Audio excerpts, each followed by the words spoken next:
do shake out. Both these players 8-0, so again, the winner of this one will be 9-0, along with Jonathan Orr, who's doing things with Golgari mid-range. You just saw that in our main match. Yes. Patrick is pumped up about this, I see. Donegan, of course, has played in the Players' Championship before. Matthew Dilks has not, but I've got a feeling we might see both of them later this year. Especially if Modern is going to be something they get to play a lot of. As the Sakura Tribe Scout is how things are going to start here, though it'll die to a lightning bolt there from Donegan rather quickly.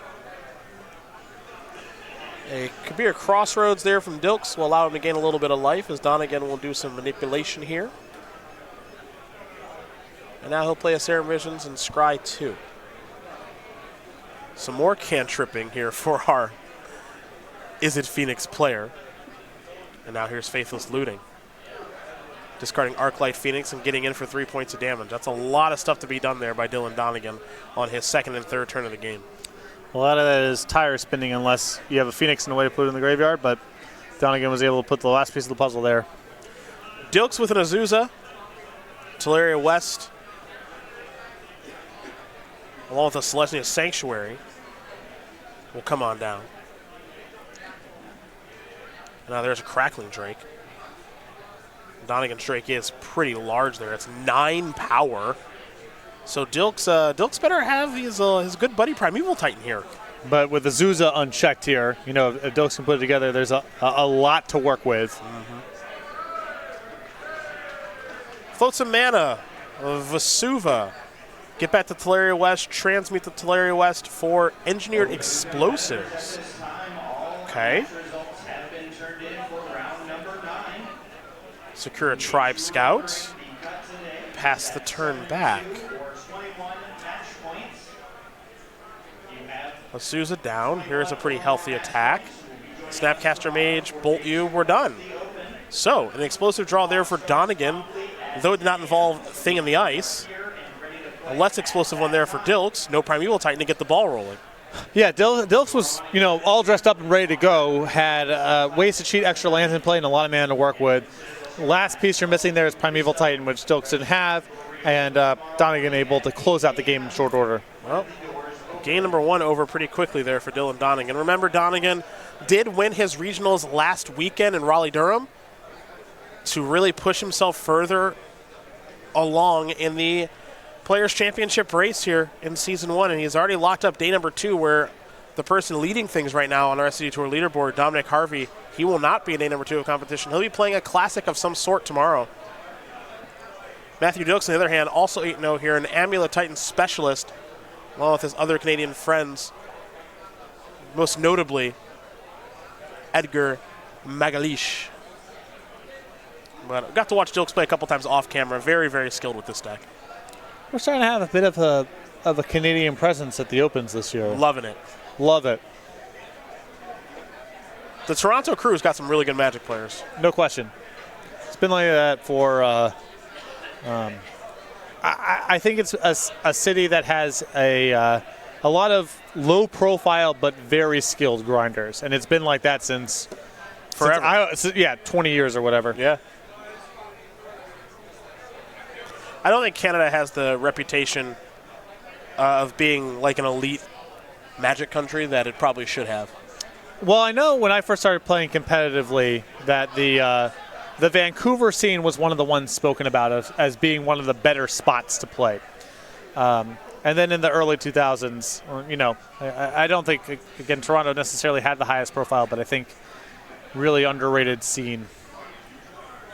Manamorphose and many other spells, but it all ends with a Thing in the Ice. So we're going to head back over to Dilks now. That's an Amulet. Celestia Sanctuary comes down. It's Azusa. It's an explosive start here. Basic Forest. Sanctuary. Pick up the Simic Growth Chamber. Pass the turn back.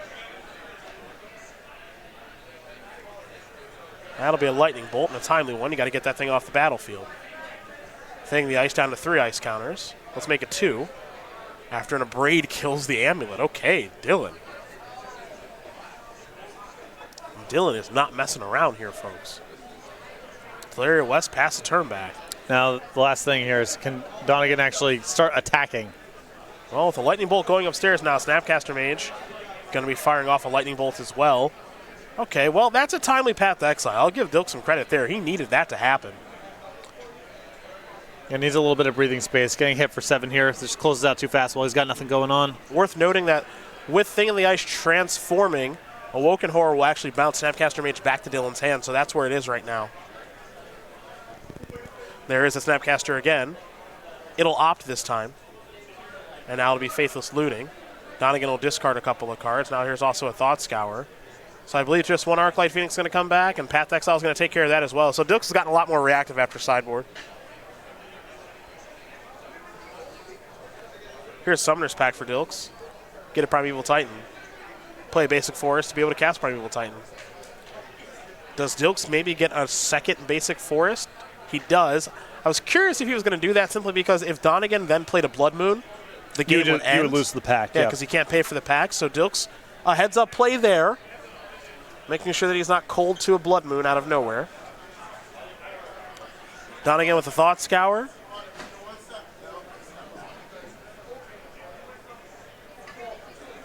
Now there's a Thing in the Ice, and there is the Blood Moon. So good read there by Dilks. Yep, Dilks came prepared.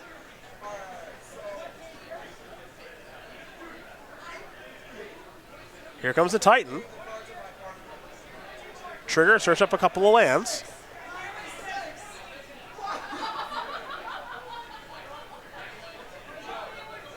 Looks like it's going to be Boros Garrison and Selesnia's Sanctuary. No trigger on either one of those bounce lands because the Blood Moon being on the battlefield. Another Basic Forest there from Dilks. Pass the turn back over to Donegan. Donegan's going to start by flashing back a Faithless Looting. Thing in the Ice is going to fall down to 3 counters. Draw 2 and discard 2, of course. And now here's a hard cast Arclight Phoenix. An attack here for 5 is going to bring Dilks down to 9. We head back Dilks' way. Donegan must be flooding out pretty badly for that to have been his turn. There's Reclamation Sage. I've seen Dilks do this so often. I mean, this has got to be a kill from here, right? Engineer Explosives for 2 is going to take care of Snapcaster Mage and Thing in the Ice.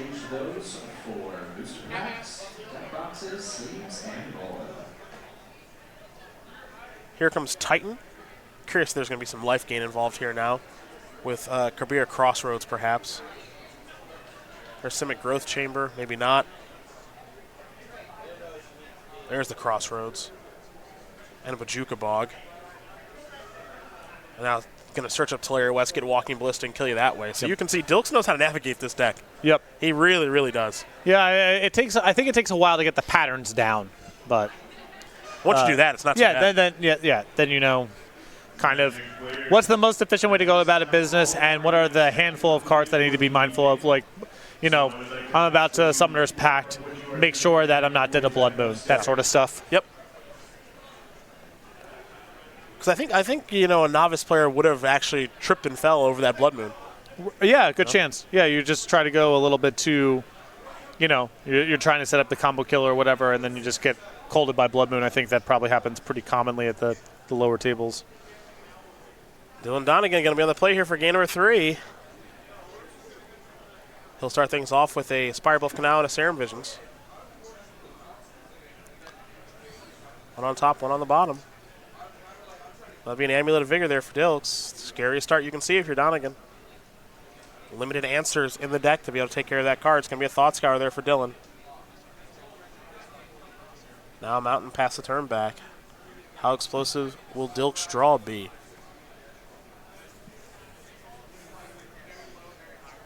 Selesnya Sanctuary, trigger, float some mana. Coalition Relic. Dylan gonna bolt now. I wonder if Dilks actually has a Susan in hand and just didn't play it. Yeah, you would have seen a Braid the previous turn if Donegan could cast it. Uh-huh.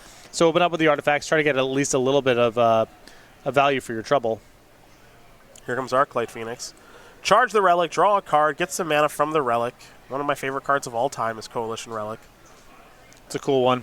Here's Ancient Stirrings off the Relic floating mana. Take a look at the top couple of cards. Simic Growth Chamber is the reveal. Growth Chamber goes to the hand from the very powerful Ancient Stirrings. Growth Chamber will enter the battlefield tapped, then it will untap because of the Amulet. Trigger on the Growth Chamber's bounce. Play a Zuza. Gemstone Mine in hand. Now replay the Gemstone Mine with 3 mining counters. That's one of the additional land drops. but nothing much past that here for Dilks.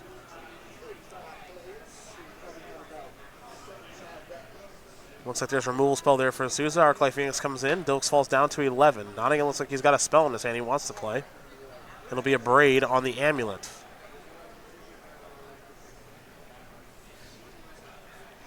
Donegan with 2 cards left in hand. Boros Garrison there from Dilks past the turn back. Donegan going to crack the Scalding Tarn and get a basic island. Dylan will draw, come in for 3. Dilks down to 8. Here's Crackling Drake. Could be presenting lethal next turn.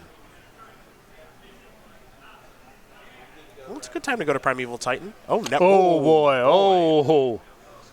How about the Busy Bees? Primeval Titan is like, I think Donegan's got this one locked up if that's the play. It's the Hornet Queen. That's really bad news for Donegan. That's so much time. Thing in the Ice can help clear it away. Here's a Faithless Looting. Pass the turn back. 3 counters on Thing in the Ice. Keep in mind it's currently constituted. That Thing in the Ice, even if you transform it and get in a shot, it only gets Dilks down to 1. Yep. And then there's a chance for him to fire back. It's prime time, baby. This was looking so good for Donegan. There's a Crossroads. Now it is not. Crossroads and Growth Chamber. Trigger the Growth Chamber. We're going to have to pick up a land here in a minute, I'm sure.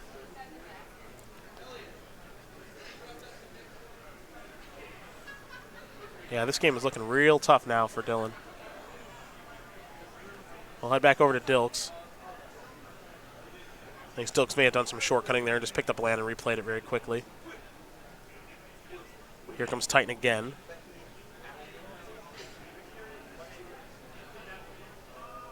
Bojuka Bog, Teleria West.